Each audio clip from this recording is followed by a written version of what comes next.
Merci à vous de nous rejoindre sur Magloire Télévision. Il est temps de vous informer à travers cette édition d'infos. Mesdames et messieurs, bienvenue à vous. Voici le sommaire.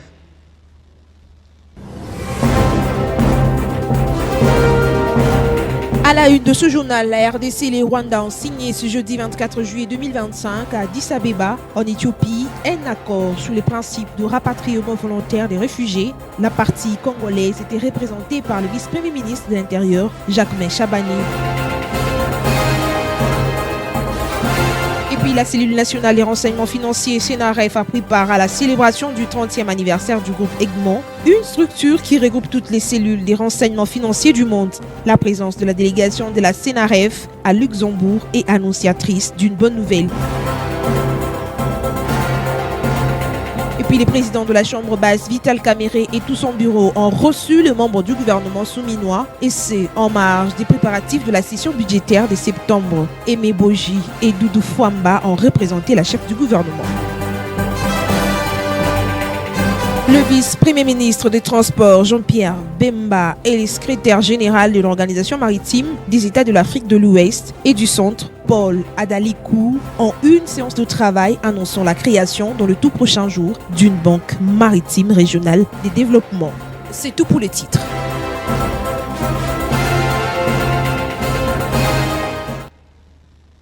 Voilà, dans ce journal, nous parlerons également sport avec nous sur ce plateau Bovin Kazadi, à qui je dis bienvenue. Et merci beaucoup, Yves Mogoli. Avec vous, on parlera sport. C'est quoi la une de l'actualité ce soir? L'actualité ce soir, donc sur le plan sportif, il faut juste savoir que la Fédération congolaise de football a un nouveau secrétaire. Donc c'est au cours de cette journée, au cours de cette grande édition qui vous aurez des précisions. Alors, je serai avec vous au moment opportun. Merci. Mesdames et messieurs, débutons avec ce sujet, comme vous l'avez entendu dans les sommaires, dans un communiqué conjointement signé le jeudi 24 juillet 2025 à Addis Abeba, en Éthiopie, la République démocratique du Congo et le Rwanda, sous l'égide du Haut Commissariat des Nations Unies, s'accordent sur les principes de rapatriement volontaire des réfugiés. La partie congolaise a été représentée par le vice-premier ministre, ministre de l'Intérieur, Jacquemain Chabani. Plus de précisions dans ce reportage.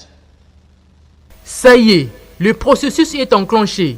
Après la signature de la déclaration de principe à Doha, l'heure est au rapatriement des réfugiés. À Addis Abeba, Kinshasa, représenté par le vice-premier ministre, ministre de l'Intérieur et Sécurité, Maître Jacquemain Chabani, et Kigali, par son ministre en charge de la gestion des urgences, ont apposé leur signature au bas du communiqué sous la supervision du Haut Commissariat des Nations Unies pour les réfugiés. Les deux parties se sont engagées de travailler conjointement pour l'effectivité du rapatriement volontaire et sécurisé des réfugiés dans le strict respect des accords tripartites de 2010 et suivant les avancées diplomatiques, notamment de l'accord de paix signé à Washington. L'espoir que suscite la signature de l'accord de paix et de la déclaration des principes précités contribuera au retour de la paix et la sécurité dans cette partie de notre pays.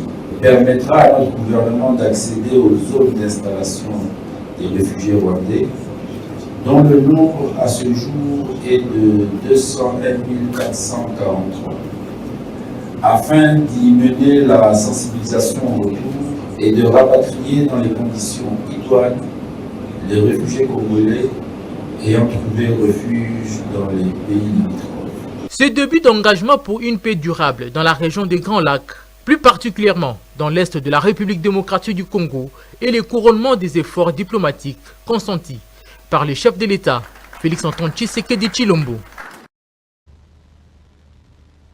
Toujours en diplomatie, la cellule nationale des renseignements financiers CNRF, en sigle, a pris part à la célébration du 30e anniversaire du groupe Egmont, une structure qui regroupe toutes les cellules de renseignements financiers du monde. La présence de la délégation de la CNRF à Luxembourg est annonciatrice d'une bonne nouvelle, celle de la préparation de l'intégration de cette cellule nationale au groupe Egmont au début de l'année prochaine. Suivez les détails. Toutes les cellules de renseignement financier du monde ont convergé vers le Luxembourg pour commémorer les 3 décennies d'existence du groupe Edmond qui réunit toutes les organisations internationales des cellules de renseignement financier. La République démocratique du Congo a pris part à cette rencontre au travers de la CNRF, la cellule nationale de renseignement financier. Les nations présentes ont fait le constat des pas franchis par la RDC dans sa lutte contre le blanchiment des capitaux et les financements du terrorisme. La crédibilité nationale en cette matière a franchi les frontières et plusieurs pays présents au Grand-Duché ont signé des protocoles d'accord avec la CNRF représentée par son secrétaire exécutif Adler Kisula Bitikayeye. Ces accords visent la facilitation des échanges d'informations, l'entraide judiciaire ainsi que la coordination des politiques en matière de lutte contre le blanchiment de capitaux et les financements du terrorisme. En signant le 1er juillet dernier, la loi modifiant et complétant celle sur le blanchiment de capitaux et les financements du terrorisme, le président de la République a balisé le chemin pour le retrait de la RDC de la liste grise du GAFI, le groupe d'action financière internationale. Le pays va intégrer le groupe Edmond dès le début de l'année prochaine et est prêt à nouer des partenariats stratégiques, comme l'a rappelé le chef de l'État lui-même lors de son discours à la nation le 30 juin dernier. Une adhésion au groupe Edmond marque le retour et la fréquentabilité de la RDC sur la scène financière internationale. Parlons à présent de cette 27e réunion du comité ministériel de l'organe sur la coopération en matière de politique de défense et de sécurité de la communauté de développement de l'Afrique australe, SADC en sigle. Le ministre de l'intégration régionale Didier Manzenga séjourne déjà en Tanzanie pour y participer. À son arrivée, il a été reçu par son homologue tanzanien pour parler situation sécuritaire dans la partie orientale de la République démocratique du Congo. Reportage. Après la mission officielle effectuée la semaine dernière à Harare, capitale du Zimbabwe, pays exerçant la présidence tournante de la communauté pour le développement de l'Afrique australe, SADC, l'infatigable ministre congolais de l'intégration régionale est arrivé ce mardi 24 juin 2025 à Dar es Salaam, en Tanzanie, où Maître Didier Mazenga Mokanzu, accompagné de 2 experts congolais et de l'ambassadeur de la RDC en Tanzanie, a été chaleureusement accueilli par son homologue tanzanien des affaires étrangères, Mahmoud Tabiti Kombo, en sa qualité du président en exercice du Conseil des ministres de la Troïka de la SADC, qui l'attendait à bras ouverts au perron de l'imposant immeuble des affaires étrangères. Chaudes accolades, sourires aux lèvres, puis les 2 personnalités sont allés à son bureau où ils ont échangé, d'abord en présence de leurs accompagnateurs, ensuite ils ont eu un tête-à-tête à huis clos pendant près d'1 heure et enfin ils se sont confiés à la presse. Au menu, la situation sécuritaire et humanitaire dramatique et préoccupante qui prévaut dans la partie est de la République démocratique du Congo, toujours en proie à l'agression rwandaise. Il est question d'échanger sur l'organisation de réunions avec la SADC et aussi EAC SADC sur le processus mis en place pour solliciter que la République démocratique du Congo, à chaque fois, il y a des concertations à ce qui concerne notre pays, que nous soyons invités, associés à participer dans le réunions. Et l'appui inconditionnel de la Tanzanie en République démocratique du Congo et des relations exceptionnelles que nous avions et historiques entre nos 2 chefs d'État. Nous avions toujours été appuyés par la Tanzanie par rapport à la situation que nous subissons à l'est de la République démocratique. Aussitôt l'entrevue terminée, le cortège de son hôte des marques, Maître Didier Mazenga Mokanzu, s'est ébranlé en direction du site d'hébergement de son séjour de travail. Et ici au pays, plus précisément à Kinshasa, en marge des préparatifs de la session budgétaire de septembre, le président de la Chambre basse, Vital Kamerhe, et tout son bureau ont reçu les membres du gouvernement souminois, Emeboji Sangara et Doudou Famba, représentant la chef du gouvernement empêché en vue d'harmoniser les vues sur les questions d'intérêt général et préparer par la même occasion la prochaine session parlementaire. Suivez les détails. Le bureau de la Chambre basse du Parlement, conduit par son président Vital Kamerhe, a échangé ce jeudi 24 juillet 2025 au Palais du Peuple avec une délégation gouvernementale conduite par le ministre d'État en charge du budget Emeboji, qui a représenté la première ministre Judith Suminwa empêchée. Étaient également présents le ministre des Finances Doudou Famba et la vice-ministre Onej Nsele. Initiée par le président de l'Assemblée nationale qu'accompagnait d'autres membres du bureau, cette réunion visait une harmonisation des vues entre les deux institutions en prélude à la session budgétaire de septembre qui pointe à l'horizon. Lors de cette session, l'Assemblée nationale devra examiner le projet de loi portant reddition des comptes du budget 2025 avant le projet de loi des finances exercice 2026. Le professeur Vital Kamerhe a insisté sur l'orthodoxie budgétaire en tenant compte des priorités du pays dans la question sécuritaire. Pour les speakers de la Chambre basse du Parlement, le retour de la paix et la sécurité dans l'Est de la République démocratique du Congo constitue la priorité des priorités. Vital Kamerhe a recommandé au gouvernement de poursuivre les efforts dans ce sens, mais sans compromettre l'amélioration du social des Congolais, la rémunération des fonctionnaires de l'État, les investissements et le bon fonctionnement des institutions de la République. Le président de l'Assemblée nationale a réitéré le soutien du bureau de la Chambre basse du Parlement aux efforts diplomatiques conjugués par le chef de l'État Félix Antoine Tshisekedi Tshilombo et le gouvernement souminois pour le retour d'une paix durable dans la partie orientale du pays. Quant aux préoccupations sur les dotations du gouvernement à l'Assemblée nationale, le président de la commission ECOFIN a fait savoir que cette question était subsidiaire. Ce n'était pas la question principale de la réunion. Évidemment, on a eu à effleurer la question parce qu'elle est nécessaire, mais la question trouve sa solution dans le respect de la loi des finances. La loi des finances qui a été votée par l'Assemblée nationale, promulguée par le chef de l'État, établit les lignes budgétaires. Il est seulement question de les appliquer. La loi des finances qui a été votée par l'Assemblée nationale et promulguée par le chef de l'État établit les lignes budgétaires. Il est seulement question de les appliquer et tout le monde sait à quoi s'en tenir. Toujours au niveau national, dans une séance de travail avec le vice-premier ministre, ministre des Transports Jean-Pierre Bemba, le secrétaire général de l'Organisation maritime des États de l'Afrique de l'Ouest et du Centre, Paul Adalikou, a annoncé la création dans les tout prochains jours d'une banque maritime régionale de développement. Les détails.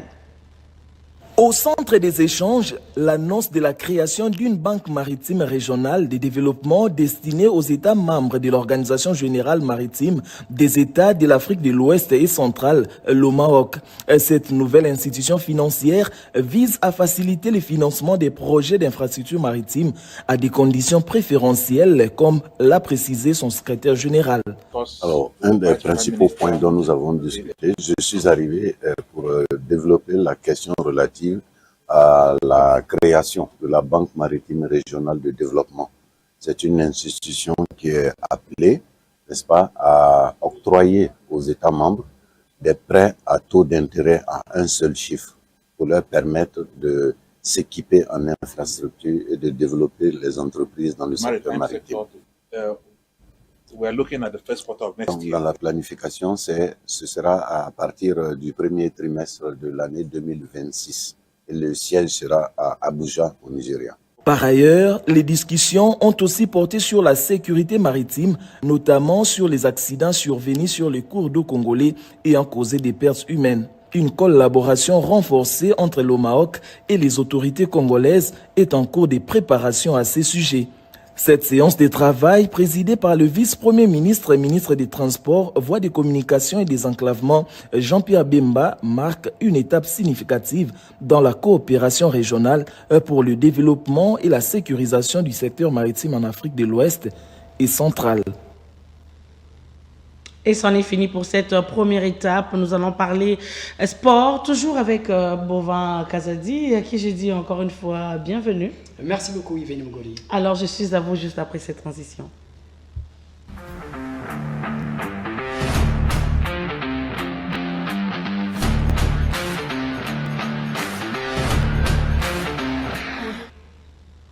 Alors, Bovin Kazadi, déjà, la Fédération congolaise de football association a un nouveau secrétaire qui a remplacé Innocent Kibundulu. Effectivement, le comité de normalisation de la Fédération congolaise de football de la République démocratique du Congo, FECOFA en sigle, a un nouveau secrétaire général. Il s'agit de Jean-Marie Mbouyi Kalonji. Jean-Marie vient de remplacer Maître Innocent Kibundulu à la tête du secrétariat du CONOR. Cette annonce a été faite jeudi 24 juillet 2025, une nomination actée par la Fédération internationale de football association FIFA en sigle, voulait dire. Commentaire de Grégoire Kazuiba. Jean-Marie Mbouyi Kalonji est le nouveau secrétaire général de la Fédération congolaise de football association dans ce comité du CONOR. Il vient de remplacer Innocent Kibundulu. Ce dernier a démissionné sur décision de l'instance fêtière qui gère le football mondial. Il s'agit bel et bien de la Fédération internationale de football association. Une annonce faite depuis ce jeudi 24 juillet 2025. Jean-Marie Mbouyi Kalonji n'est pas un parvenu ni novice pour d'autres, car celui-ci fut conseiller spécial à la primature en charge de la jeunesse, sport et loisirs. Il a également participé aux états généraux des sports, y compris aux Jeux de la francophonie. Il aura du chat à fouetter afin de redorer l'image du football en République démocratique du Congo, surtout au niveau de l'administration, du comité de normalisation de la Fédération congolaise de football association, avant d'élire les prochains dirigeants de la FECOFA au mois de décembre prochain.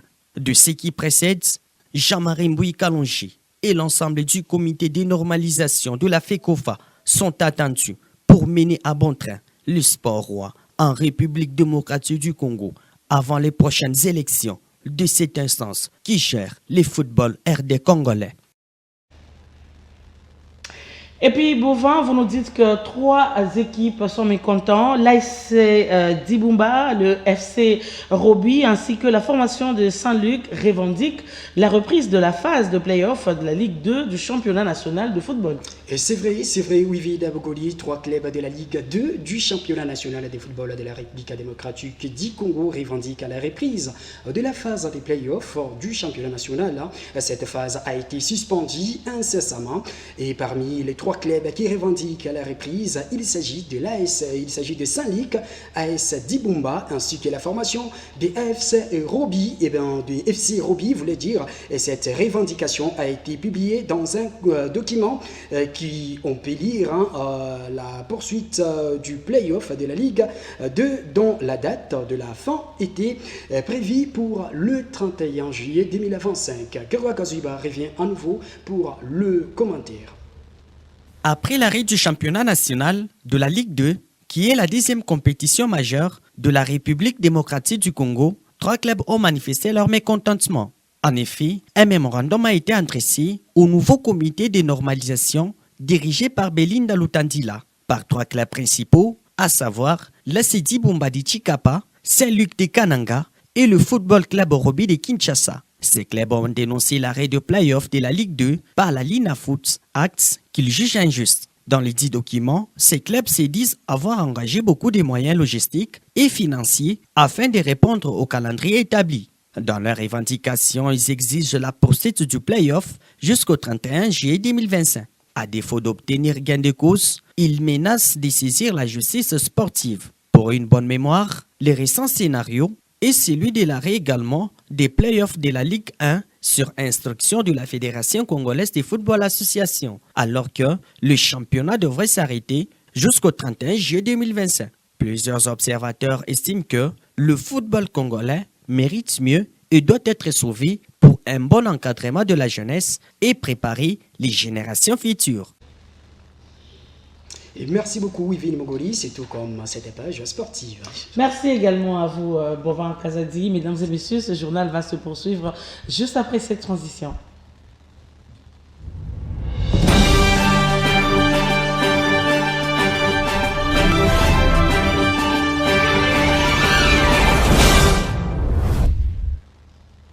À la une, d'abord au Togo, où il y a eu interdiction d'une manifestation qui était prévue pour ce vendredi par les autorités du pays. Je vous prie de suivre le condensé avec Grégoire Kajuba.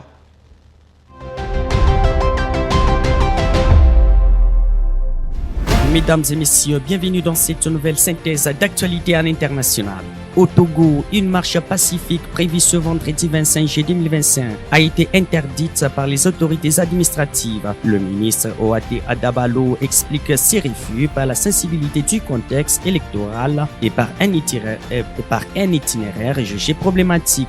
Organisé par l'ONG Novation, cette manifestation visait à rendre hommage aux victimes des violences survenues lors de 3 jours de protestation contre le gouvernement en juin dernier. Les organisateurs qui avaient prévu un parcours de Bekandjounji, la Vista Park, en passant par le marché, dénoncent un refus injustifié pour eux. Il s'agit d'un signal d'alarme concernant une gestion différenciée des droits constitutionnels.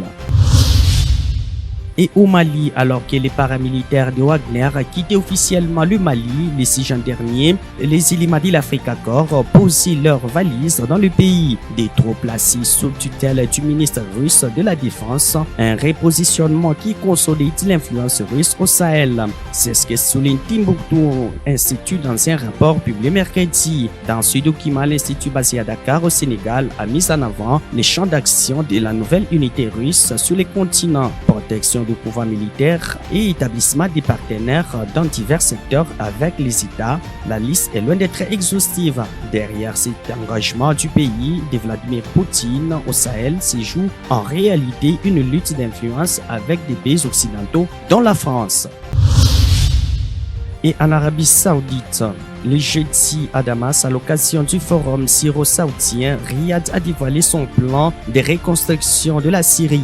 Un soutien massif appuyé par la présence de cette rencontre d'une délégation saoudienne de 150 représentants des secteurs publics et privés. Le ministre de l'Investissement a annoncé la signature de plusieurs accords dans différents domaines stratégiques, allant des infrastructures en passant par les communications, l'industrie, le tourisme ou encore l'énergie. Au cours de ces forums, nous signerons 47 accords et protocoles d'accord pour une valeur totale estimée à environ 24 milliards de rials saoudiens. Mesdames et messieurs, c'est tout pour cette synthèse d'actualité à l'international. Merci de l'avoir suivi.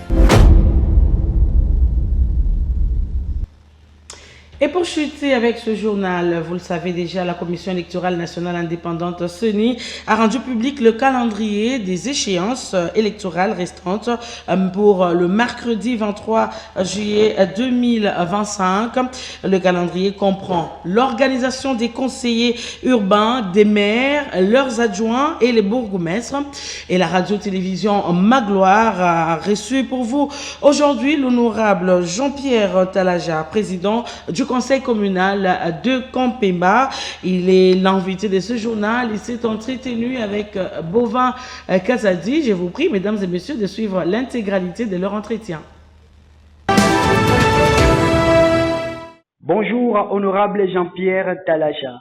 Bonjour, messieurs les journalistes. Honorable Jean-Pierre, la CENI a publié un calendrier pour l'organisation des échéances électorales restant qui comprend les conseillers urbains, le maire et leurs adjoints ainsi que les bourgmestres. Et à vous, en tant que conseiller communal, comment avez-vous accueilli cette nouvelle? C'est un ouf de soulagement pour tous les honorables conseillers communaux de la République démocratique du Congo. Nous avons accueilli cette nouvelle, cette publication du calendrier électoral pour les élections indirectes qui restait pour parachever le cycle électoral de 2023. En tout cas, nous l'avons accueilli avec joie et satisfaction. Pourquoi ? Parce que là, d'abord, moi, en tant qu'honorable président du conseil communal de Campemba, je vous signale que la loi voudrait qu'une fois le bureau définitif élu, il y a un petit délai seulement qu'il faut observer pour convoquer les élections indirectes. Cela n'a pas été fait. La CENI avait violé son propre calendrier électoral, réaménagé, parce que celui-ci est troisième maintenant pour ces élections. Il y a un calendrier qui a été publié avant, il y a un deuxième calendrier réaménagé qui prévoyait que les élections de bourgmestre devraient se faire depuis l'année 2024, je crois autour du mois de mai. Malheureusement, ça devrait être le 29 mai, oui, si j'ai bonne souvenance. Malheureusement, la CENI avait violé son propre calendrier et du coup, le calendrier est réaménagé ou bien republié à ce jour. C'est un bon calendrier, c'est une bonne nouvelle pour nous parce que ça va nous permettre d'avoir, les bourgmestres adjoints et les conseillers urbains. Les bourgmestres émanations de conseillers communaux traduisent la mise en œuvre de la décentralisation. Parce que ici, sans bourgmestre élu, au nom du principe de parallélisme des formes, qui voudrait dire que c'est l'acte qui nomme, qui révoque, nous, on a la difficulté de mettre fin aux fonctions d'un bourgmestre qui a été nommé par le président de la République démocratique du Congo. Bien sûr, le droit est discutable quant à ça. L'exemple du conseil communal de la Gombe, qui a eu à révoquer, donc qui a eu à voter une motion de censure contre le bourgmestre de la commune de Gombe, mais jusqu'à ce jour, il n'y a pas eu les effets.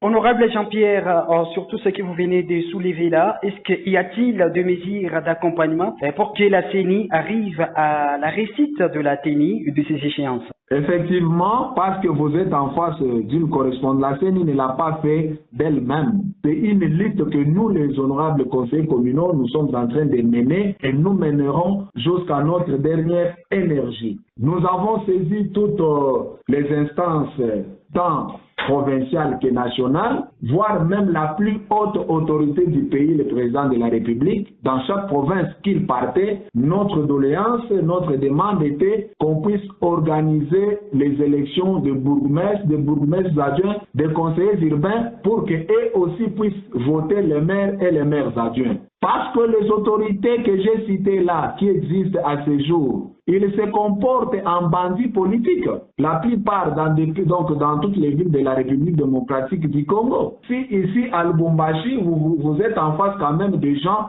raisonnables, nous collaborons, nous essayons de parler dans la plupart des communes, bien sûr, notamment ma commune à moi, Kampemba, et quelques autres communes. S'il y a des collaborations entre bourgmestres et les élus, mais dans d'autres communes, il y a des bandits politiques qui ne collaborent pas, qui ne savent pas raisonner qu'il s'agit de la gestion de la chose publique.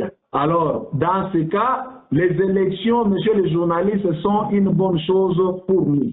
Merci beaucoup, honorable Jean-Pierre Ntalaja. Je rappelle que vous êtes président du conseil communal de la commune de Kampemba. Alors, au nom de la radio-télévision Magloire, nous vous disons merci d'avoir répondu à nos questions. C'est à nous de vous remercier et de remercier aussi notre Excellence Bobo Maloulou. Mesdames et messieurs, c'est la fin complète de ce journal. Merci à vous de l'avoir suivi. Surtout, merci à toi, Bovan Kazadi, d'être intervenu avec le sport. Merci beaucoup, Yves Mogoli. Alors, on s'est fixé rendez-vous demain, à la même heure, bien sûr. Exact. Voilà, mesdames et messieurs, je vous laisse en compagnie de nos programmes. Je vous retrouve également demain avec le même et réel plaisir. Au revoir chez vous et toutes les bonnes choses.